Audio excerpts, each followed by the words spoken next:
Good evening दोस्तों। एक बार फिर से स्वागत करते हैं आपके अपने यूट्यूब चैनल एएमयू क्लास के कला टेस्ट सीरीज के रात के 8 बजे के आज के इस वीडियो में। सबसे पहले तो आप सभी का धन्यवाद कि आप सब लोग कई तरह के कमेंट्स अच्छे जो भी आपके विचार में आता है करते हैं। और कल का कमेंट्स भी आया था एक प्रश्न पे और उस प्रश्न को देखा गया और वो प्रश्न गलत आंसर दिया गया था, यानी उसका आंसर ही गलत बताया गया था।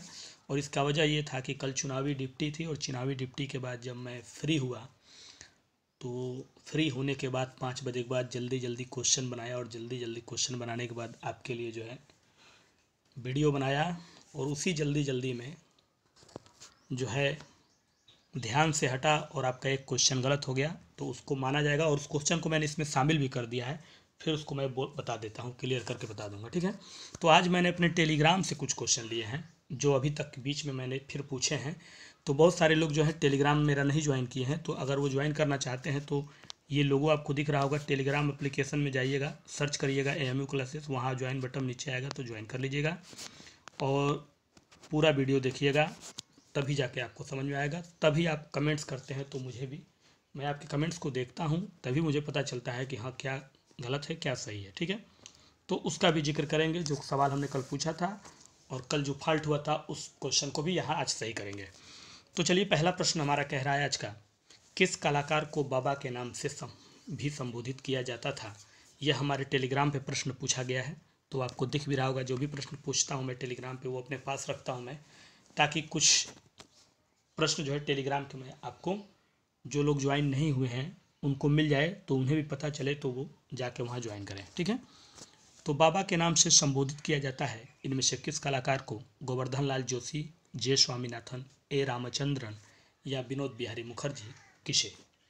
ये हमारे टेलीग्राम का प्रश्न था एक, और पहला प्रश्न है ये इस वीडियो का, और इस प्रश्न का सही जवाब है ए, गोवर्धन लाल जोशी को, ठीक है। चलिए आगे बढ़ते हैं। अगला प्रश्न देखते हैं क्या पूछा था हमने टेलीग्राम में। तो अगला प्रश्न हमने टेलीग्राम में अपना पूछा था, ये क्वेश्चन नंबर 2 है यहाँ पे, लेकिन वहाँ का क्वेश्चन इधर उधर था टेलीग्राम में, लेकिन यहाँ पे मैं सीरियल वाइज आपको बोलते जा रहा हूँ। दूसरा प्रश्न हमने पूछा था कि प्रसिद्ध चित्रकार मंजीत बाबा कहाँ के थे, ठीक है। वो कहाँ के थे ये देखिएगा, यहाँ पे टाइपिंग मिस्टेक हुआ था वहाँ पे भी। तो प्रसिद्ध चित्रकार मंजीत बाबा कहाँ के थे, पश्चिम बंगाल के, पंजाब के, गोवा या केरला के। मतलब जन्म स्थान से ताल्लुक़ रखने वाला ये सवाल है कि पहले उनका जन्म कहाँ हुआ था, उनका जन्म स्थान कहाँ था, फिर उसके बाद क्या किए, कहाँ रहे, क्या किए, तो ये अलग बातें हैं, लेकिन सबसे पहले इंसान का जन्म स्थान का जिक्र होता है। तो दूसरा प्रश्न जो है उसका सही जवाब जो हमारा होगा वो हो जाएगा बी, पंजाब, ठीक है। चलिए आगे बढ़ते हैं और अब तीसरे प्रश्न की तरफ चलते हैं। प्रश्न संख्या 3 देखिएगा क्या पूछ रहा है आपका। तीसरा प्रश्न हमारे टेलीग्राम पे पूछा गया था, चित्रकार विश्वरूप किस भारतीय कलाकार के पुत्र थे, ठीक है। विश्वरूप ये भी एक चित्रकार हैं और ये किस भारतीय कलाकार के पुत्र थे। डीपी राय चौधरी के, राम किंकर बैज के, यामिनी रंजन राय या नंदलाल बसु। तीसरा प्रश्न, और इस प्रश्न को कमेंट्स करिए। टेलीग्राम के सभी प्रश्नों को जो आज मैंने शामिल किया है, कुछ प्रश्न है और कुछ बाहर से भी लिया है और कुछ प्रश्न टेलीग्राम के हैं, दोनों मिला के आज का है। और आपका सवाल का जवाब भी कई लोगों को बहुत बेहतरीन आया था, कल का जो मैंने पूछा था उसे भी शामिल किया है और आज भी एक बेहतरीन सवाल है और उम्मीद करता हूँ कि उसका कमेंट्स में आपका आंसर बहुत बेहतरीन आएगा। तो तीसरा प्रश्न और इसका सही जवाब जो हमारा होगा वो आपका हो जाएगा मित्रों डी, नंदलाल बसु, बंगाल शैली के मशहूर कलाकार नंदलाल बसु के पुत्र, ठीक है। आगे बढ़ेंगे और अब चौथे प्रश्न की तरफ चलेंगे। टेलीग्राम में हमारा पूछा गया चौथा प्रश्न ये है आपके सामने, सीरीज में ये चौथा नंबर है, लेकिन टेलीग्राम में ये प्रश्न पूछा गया था कि किस चित्र विषय को बूंदी शैली की विशिष्टता माना जाता है, ठीक है। पूछ रहा है कि बूंदी शैली की विशिष्टता किस चित्र विषय को,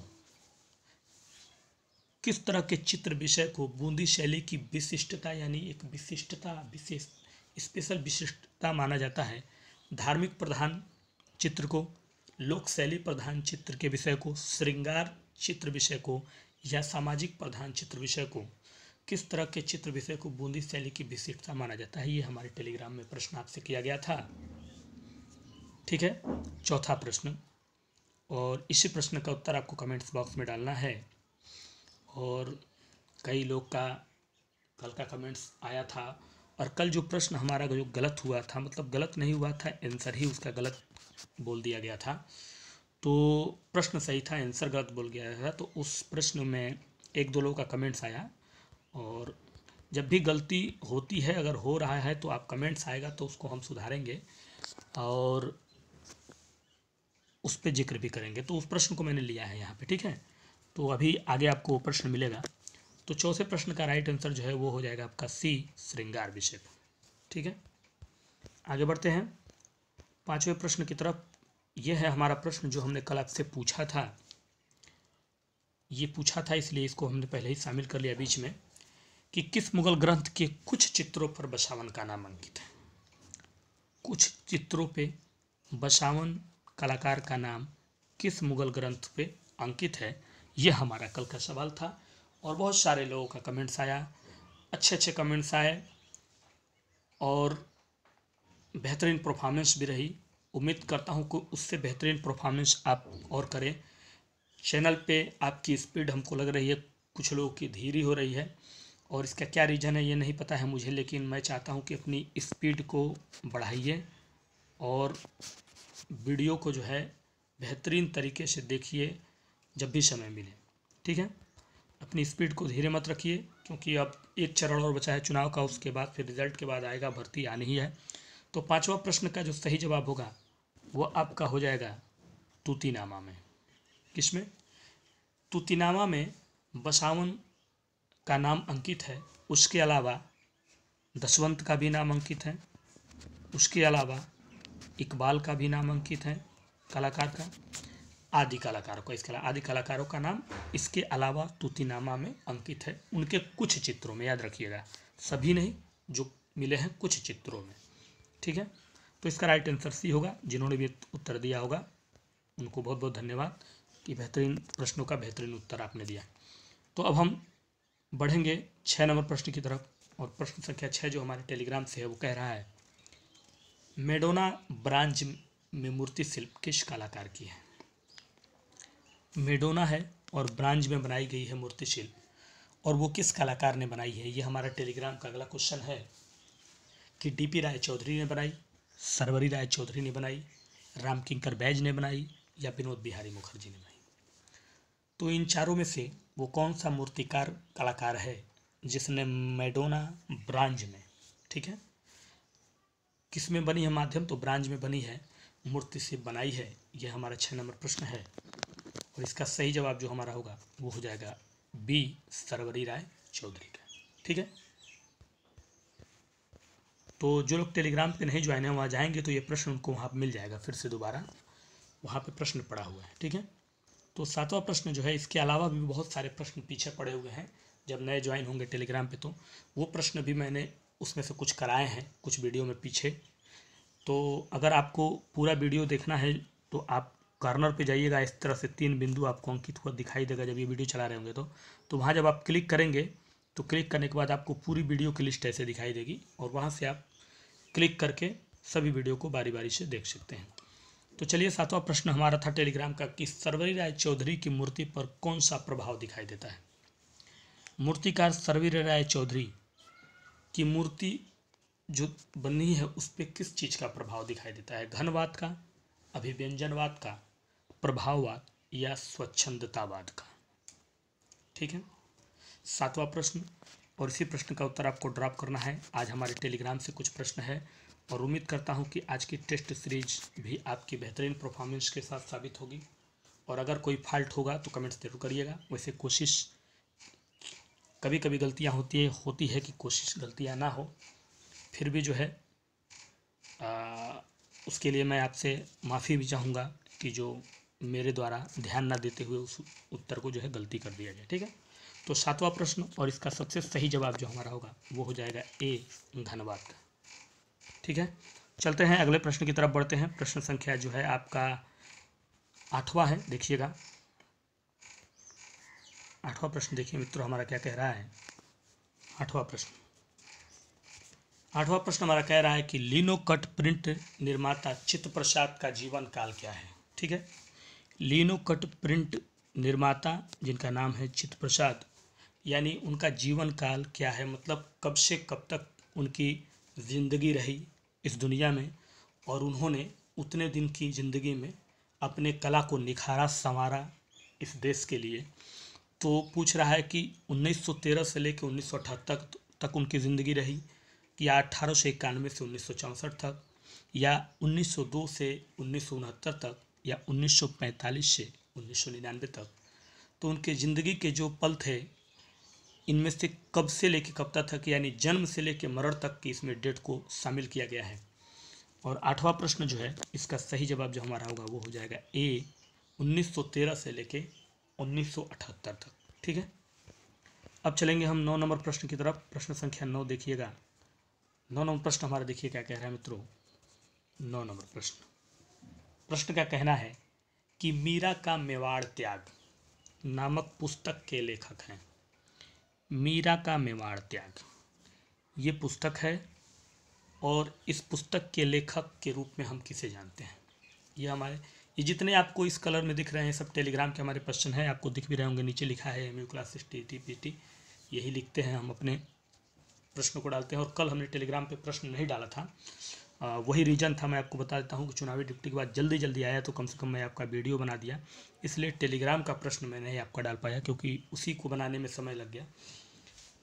तो JM अहिवासी ने, जहांगीर साबावाला ने, आनंद कुमार स्वामी ने, या राय कृष्णदास ने किसका है मीरा का मेवाड़ त्याग नामक पुस्तक किसने लिखा है। ठीक है, ये प्रश्न हमारा 9 नंबर है और इसका सही जवाब है JM अहिवासी ने। किसने लिखा?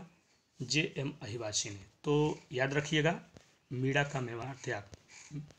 10 नंबर प्रश्न की तरफ हम चलते हैं। प्रश्न संख्या 10 देखिए आपका क्या कह रहा है। 10 नंबर प्रश्न पे हैं अब आप, और 10 नंबर का कहना है कि सर्वाधिक कठोर भूमि की आवश्यकता किस चित्रण के लिए होती है। यह हमारे टेलीग्राम का अगला प्रश्न है। ये डेली के रूटीन पे जो प्रश्न डाले जाते हैं शाम को 6 बजे टेलीग्राम पे, जो कि आज आपको मिल गया होगा। इस वीडियो से पहले आपको टेलीग्राम पे मेरा प्रश्न 6 बजे मिल गया होगा। तो डेली रूटीन पे ये शाम को 6 बजे डाल के आपसे एक रिस्पांस मांगा जाता है। तो डेली अगर मैं टेलीग्राम पे प्रश्न डालता हूँ, तो अगर ये मान लीजिए कि 30 दिन के समय में 5 दिन मैं किसी वजह से मिस करता हूँ, तभी भी आपके पास 25 क्वेश्चन डेली जाते हैं टेलीग्राम से, और यहाँ से आपके 20 क्वेश्चन डेली जाते हैं, तो आपके हो जाते हैं 45 क्वेश्चन, यानी 45-50 क्वेश्चन आप डेली पढ़ते हैं। ठीक है, मतलब पूरे जोड़ दिया जाए महीने का तो ये रोज का 20 क्वेश्चन, ये तो इसका आप जोड़ लीजिए 3 महीने का 30 दिन का कितना हो गया, यानी 3 दूना 600 ये हो गया, और 25 क्वेश्चन ये जोड़ लीजिए जो आपको डेली जो है, अगर माइनस कर दिया 5 तो इतने क्वेश्चन, यानी चलिए 600 ही सिर्फ मानिए, तो डेली अगर आपको 600 क्वेश्चन मिल रहा हो तो अब इससे बढ़िया मुझे नहीं लगता है कि कोई मौका है तैयारी करने का। और उसके अलावा अगर आपकी सेल्फ स्टडी चल रही है तो वो सबसे बेस्ट है, इसके साथ साथ तो वो बेस्ट होती है। ठीक है, और इसका राइट आंसर हो जाएगा पेस्टल रंग। ठीक है, तो कैलकुलेशन आपको समझ में आ गया होगा, अगर समझ में आया होगा तो आपकी तैयारी अपने आप जो है बेहतरीन हो जाएगी। और हम टेलीग्राम के 11वें नंबर पे हैं, टेलीग्राम का हमारा प्रश्न है, और प्रश्न संख्या 11 पे हैं हम संख्या में। ईश्वरी प्रसाद ने पत्र कलम का प्रशिक्षण किसको दिया था। अगला टेलीग्राम का प्रश्न पूछा गया था हमारा डेली रूटीन में। ईश्वरी प्रसाद ने पत्र कलम का प्रशिक्षण दिया था इसमें से एक कलाकार को। ईश्वरी प्रसाद जो कि कंपनी शैली के चित्रकार थे। ठीक है, ईश्वरी प्रसाद कंपनी शैली के चित्रकार थे, ये जान लीजिए। और उन्होंने पत्र कलम का प्रशिक्षण दिया था क्या शैलेंद्र नाथ डे को, पुनीत नाथ टैगोर, मुकुल चंद्र, या नंदलाल बसु। ठीक है, ये हमारा आपका 11 नंबर प्रश्न का पूछना है। कंपनी शैली के चित्रकार ईश्वरी प्रसाद ने पत्र कलम का प्रशिक्षण किसे दिया था, तो मित्रों वो दिया था उन्होंने शैलेंद्र नाथ डे को। किसे दिया था? शैलेंद्र नाथ डे, जो कि एक बहुत ही मशहूर कलाकार थे। उसके बारे में आप लोग जानते ही हैं बहुत अच्छे से, बताने की ज़रूरत नहीं है, जो सेल्फ स्टडी कर रहा है उसे पता ही है। और अब हम चलेंगे 12 नंबर प्रश्न की तरफ। टेलीग्राम का एक और प्रश्न डेली रूटीन का, मारवाड़ शैली के अंतर्गत इनमें से कौन सी शैली नहीं आती है? ठीक है, मारवाड़ शैली के अंतर्गत राजस्थानी कला में बहुत सारी शैलियाँ, जितनी भी शैलियों का जिक्र किया गया है राजस्थानी कला में, उस राजस्थानी शैलियों में से मारवाड़ जो शैली है उसकी मैं बात कर रहा हूँ कि मारवाड़ शैली में जो है इसके अंतर्गत इसमें से कौन सा हिस्सा नहीं आता है, ये मैं पूछ रहा हूँ आपसे। और इस प्रश्न को आप समझ रहे होंगे कि मैं क्या पूछना चाहता हूँ आपसे। जोधपुर, बीकानेर, नागौर या देवगढ़। ठीक है, वैसे अगर विभाजन देखा जाए इसमें तो इनसे जो शैलियाँ हैं उन शैलियों से कुछ उपशैलियाँ विभाजित हुई हैं। बेसिकली तो 4 हिस्से में डिवाइड किया गया है। शैलियों को राजस्थान के 4 हिस्से में डिवाइड किया गया है, जिसमें मेवाड़ शैली आता है, मारवाड़ शैली आता है, हाड़ौती शैली आता है और ढूंढाड़ शैली आता है। 4 मेन होते हैं। अब उस 4 में जो आपका मारवाड़ शैली है उसके अंतर्गत इसमें से कौन सी शैली उसके अंदर जो है नहीं आती है, ये पूछ रहा है। तो मित्रों, इसका जो सही जवाब हमारा होगा, यानी प्रश्न संख्या 12 का जो सही जवाब होगा वो हो जाएगा देवगढ़ मारवाड़ शैली के अंतर्गत नहीं आती है। देवगढ़ जो आती है वो आती है मेवाड़ शैली के अंतर्गत, ना कि मारवाड़ शैली के अंतर्गत। ठीक है, तो इसका राइट आंसर आपका डी होगा। अब चलते हैं हम 13 नंबर प्रश्न की तरफ। प्रश्न संख्या 13 जो कि हमारे टेलीग्राम से पूछा गया था। सीरीज में 13 नंबर प्रश्न पे है और टेलीग्राम से जो प्रश्न था वो ये है कि उजड़ा गांव किस चित्रकार का मशहूर चित्र है? उजड़ा गांव एक चित्रकार की मशहूर चित्र है, उजड़ा गांव नाम है उस चित्र का। तो बनाया किसने था वो चित्र? जगन्नाथ अहिवासी ने, सुधीर रंजन खस्तगीर ने, हिमा कौल या जहांगीर सबावाला। ठीक है, तो किस समकालीन कलाकार ने मशहूर चित्र उजड़ा गांव चित्रित किया था? ये हमारा 13 नंबर का प्रश्न है। तो फटाफट कला से संबंधित प्रश्नों को कमेंट्स करते जाइए। अगर कोई नया है जो जुड़ रहा है, सब्सक्राइबर हमारा नया, उसका अगर कोई सवाल है तो वो बेहिचक जो है पूछेगा कमेंट्स बॉक्स में, उसका जवाब उनको अगले वीडियो में बताया जाएगा। तो 13 नंबर प्रश्न और इसका सही जवाब होगा आपका जहांगीर साबावाला का। उजड़ा गांव इन्हीं का है। ठीक है, याद रखिएगा।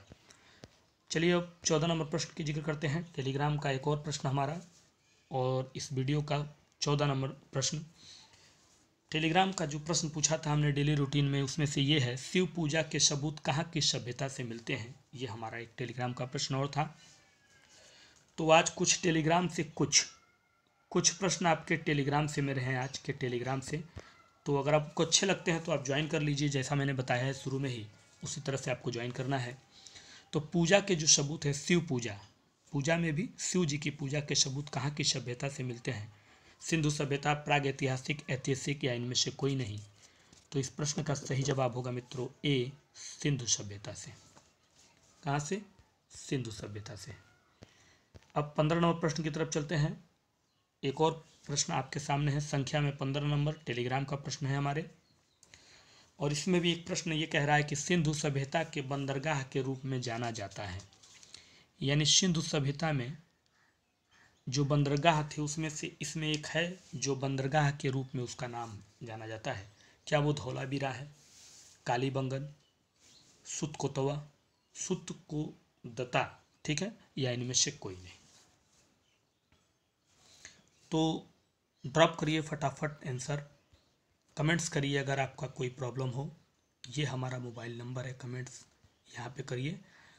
1 मिनट रुक जाइए, पूरा क्लियर लिखने दीजिए, तब आपको समझ।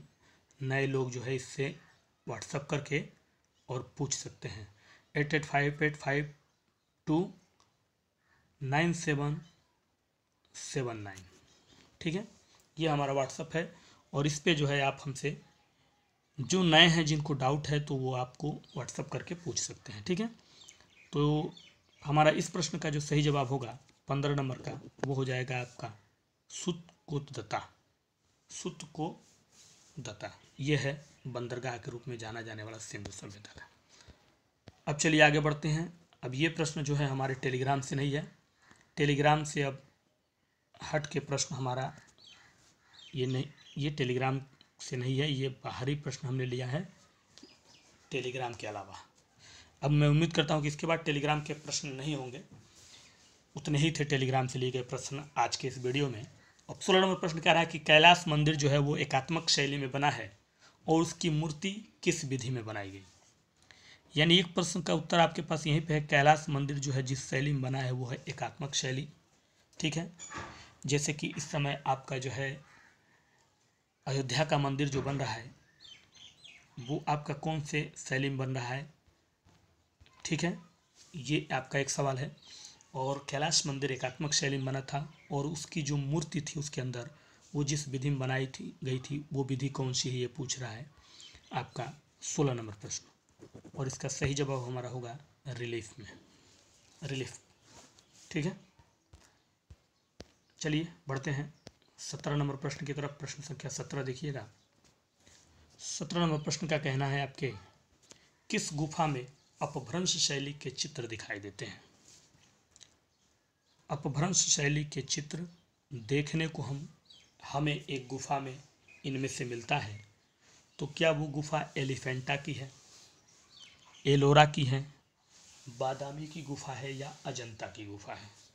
ठीक है, जो अपभ्रंश शैली के चित्र हैं उस तरह के चित्र हमें इसमें से एक गुफा में भी देखने को मिलते हैं। मतलब देखने को मिलते हैं मतलब थोड़ा सा समानता कह लीजिए, उस तरह के अगर चित्र देखने को मिलते हैं तो आप कहते हैं कि हूबहू उसी तरह से थोड़ा सा मिल रहा है ना। तो इस 17 नंबर प्रश्न का जो सही जवाब होगा वो हो जाएगा आपका बी, एलोरा की गुफा में। ठीक है, चलिए आगे बढ़ते हैं। 18 नंबर प्रश्न की तरफ चलते हैं। प्रश्न संख्या 18 देखिए आपके सामने है स्क्रीन पे। और 18 नंबर प्रश्न का कहना है, एलोरा की किस गुफा को सुतार झोपड़ी के नाम से जाना जाता है। सुतार झोपड़ी के नाम से एलोरा की एक गुफा संख्या को पुकारा जाता है, तो क्या वो गुफा संख्या 2 है, क्या वो 19 नंबर गुफा संख्या को कहते हैं, 10 नंबर गुफा संख्या को कहते हैं या 12 नंबर। कौन सी गुफा संख्या को, कहने का मतलब ये है कौन सी गुफा संख्या को एलोरा की हम सुतार झोपड़ी के नाम से जानते हैं। ये सीधा प्रश्न कहने का आशय इसके यही है और इसका सही जवाब होगा सी, गुफा संख्या 10 को। और अब ये प्रश्न था कल का जो मिस्टेक हुआ था, तो एक बार फिर से मैं आप लोग को सॉरी कहूँगा इस बात के लिए कि ये माय मिस्टेक, ये मेरा मिस्टेक था, इसलिए इस प्रश्न को आज ले लिया गया और इसको सही किया जाएगा। तो यही प्रश्न था कि भीमबेटका किस प्रागैतिहासिक केंद्र में आता है, तो उसका उत्तर मैंने ये बताया था जो कि ये गलत था, क्योंकि ये शिवपुरी जो है वो आपका आता है भोपाल क्षेत्र, ग्वालियर क्षेत्र में। शिवपुरी जो है वो ग्वालियर क्षेत्र में आता है, लेकिन यहाँ भीमबेटका किस प्रागैतिहासिक केंद्र में आता है ये पूछा था सवाल में हमने। तो भीमबेटका जो है उसकी खोज सबसे पहले तो मैं आपको बता दूं उज्जैन के विश्वविद्यालय के प्रोफेसर थे वाकड़कर, उन्होंने किया था। और ये गुफा जो है आपके एमपी में है। भीमबेटका जो है वो एमपी में आता है। एमपी की राजधानी से जब आप भोपाल की तरफ 60 किलोमीटर की दूरी में चलेंगे तो ये गुफा आपको वहाँ मिलेगी। और ये आता है आपका जिस क्षेत्र में वो है होशंगाबाद क्षेत्र। तो इसका राइट आंसर जो होगा वो डी होगा, क्योंकि जो है 60 किलोमीटर जब आगे बढ़ेंगे भोपाल की राजधानी से तो भीमबेटका नामक पहाड़ी पर, ये जो भीमबेटका नाम है वो भीमबेटका नामक पहाड़ी पर ही स्थित है। और होशंगाबाद जो है, होशंगाबाद से भोपाल की ओर जो जाने वाली रास्ते हैं वहाँ के बीच में ये मध्य में पड़ता है, तो इसलिए होशंगाबाद क्षेत्र में इसको एमपी के माना जाएगा। वैसे शिवपुरी भी जो है वो एमपी के ही क्षेत्र में आता है भोपाल के, लेकिन यहाँ सवाल जो कह रहा था उस हिसाब से उसका गलत आंसर ये था, सही आंसर होशंगाबाद होगा। तो ये जिक्र जो है कमेंट्स बॉक्स में जितेंद्र यादव जी ने किया था, एक दो लोगों ने और किया था, तो उनका धन्यवाद। ठीक है, और चलिए अब 20 नंबर प्रश्न की तरफ चलते हैं। 20 नंबर प्रश्न देख लीजिए, इसके बाद आपका सवाल आएगा जो आपसे पूछा जाता है, लेकिन पहले 20 नंबर प्रश्न का जिक्र करेंगे। 20 नंबर प्रश्न का कहना है कि 5वीं शताब्दी में बुद्ध घोष ने प्राचीन चित्रण ठिकानों का उल्लेख किस ग्रंथ में किया। 5वीं शताब्दी में बुद्ध घोष ने प्राचीन चित्रण ठिकानों का उल्लेख अपने एक ग्रंथ में किया था, उस ग्रंथ का नाम क्या है? मतलब वो उसके लेखक हैं, कहने का मतलब ये है। ये भी एक प्रश्न हो गया। और उस ग्रंथ का नाम क्या है? ठीक है, उत्मुकल्ट नाम है उसका, निरुपमा कला, अला कला या विशुद्धिमग्न, क्या नाम है उस ग्रंथ का? ठीक है, ये हमारा 20 नंबर प्रश्न है। और 20वें प्रश्न का सही जवाब जो होगा मित्रों वो हो जाएगा डी। ठीक है, और बुद्ध घोष ने प्राचीन चित्र ठिकानों को उल्लेख इस ग्रंथ में जो किया है, जो जगह था जहाँ पे उन्होंने किया था वो है श्रीलंका में। कहाँ है? श्रीलंका वो जगह है जहाँ पे 5वीं शताब्दी में बुद्ध घोष ने प्राचीन ठिकानों का उल्लेख इस ग्रंथ में किया। उस जगह का नाम है, अगर पूछे तो, श्रीलंका। ठीक है, अब आपका प्रश्न है जो आपके स्क्रीन पे आएगा, और ध्यान से देखिए अपने सवाल को, और आज भी उत्तर दीजिएगा एकदम केयरफुली, ईमानदारी पूर्वक। सवाल आपका है आज का, अकबरकालीन कितने ग्रंथ महाभारत का फारसी रूपांतरण है? यानी अकबर काल में कितने ऐसे ग्रंथ हैं जो महाभारत के फारसी रूपांतरण किए गए हैं? महाभारत का फारसी में रूपांतरण है अकबरकालीन कितने ग्रंथ?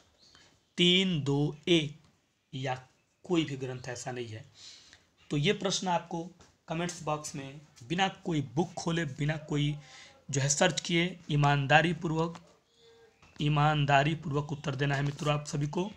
और आज का वीडियो कैसा लगा ये कमेंट्स बॉक्स में ज़रूर बताइएगा कि टेलीग्राम में जो प्रश्न हम आपसे पूछते हैं आज हमने डाला, शामिल किया, आपको अच्छा लगा कि नहीं। और इसी सवाल के बाद आप हमको आज के लिए दीजिए इजाज़त। कल फिर मुलाकात होगी इसी समय इसी टाइम लेकर कुछ और बेहतरीन प्रश्नों की बेहतरीन सीरीज। तब तक के लिए दीजिए इजाज़त। नमस्कार, गुड नाइट।